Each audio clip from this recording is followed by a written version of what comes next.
दोस्तों नमस्कार, मैं कवि प्रेम शर्मा। आज मैं जो बात कहने जा रहा हूँ हो सकता है उसे लोग आध्यात्मिक रूप से जोड़ कर देखें या अन्य किसी और रूप से, पर बात 100% सत्य है।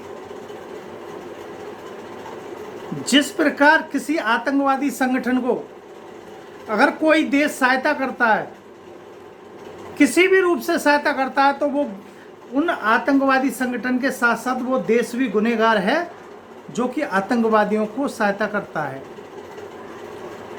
ठीक इसी प्रकार हमारे दिन प्रतिदिन या वार्षिक कोई कार्यक्रम में, शादी विवाह या अन्य किसी कार्यक्रम में हमारे द्वारा किया गया खर्च, अगर ऐसे हाथों में हमारा पैसा, कमाया हुआ पैसा, पसीने का पैसा जो हम मेहनत करके कमाते हैं, अगर ऐसे लोगों के हाथ में शाम को पहुंच जाता है कि जिसका वो गाय का मांस या अन्य किसी बेजुबान की हत्या का कारण बनता है, तो आप यकीन मानिए कि हम 100% गुनहगार नहीं तो 10% तो हैं।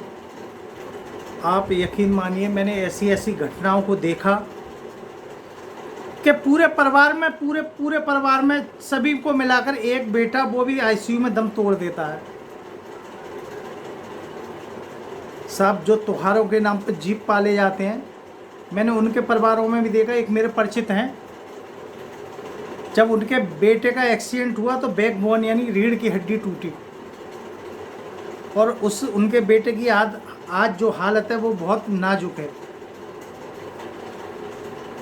तो आप यकीन मान के चलिए कि जो हम पैसा खर्च करते हैं, हमको इस बात का ध्यान रखना है कि उस पैसे का उपयोग, या हमारे द्वारा जिस व्यक्ति को दिया जा रहा है उसका उपयोग अगर वो किसी गलत कार्य में भी करता है, तो उसमें भी हम कहीं ना कहीं आध्यात्मिक रूप से गुनहगार हैं। तो हमें अपना पैसा खर्च करते समय विशेष रूप से ध्यान रखना चाहिए कि वो पैसा ऐसे लोगों के हाथ में जाए जिसका सही उपयोग हो।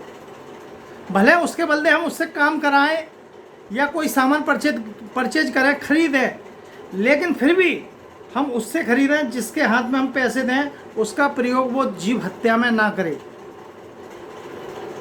समझदारों के लिए इशारा काफ़ी होता है। जय हिंद, जय भारत, भारत माँ की जय।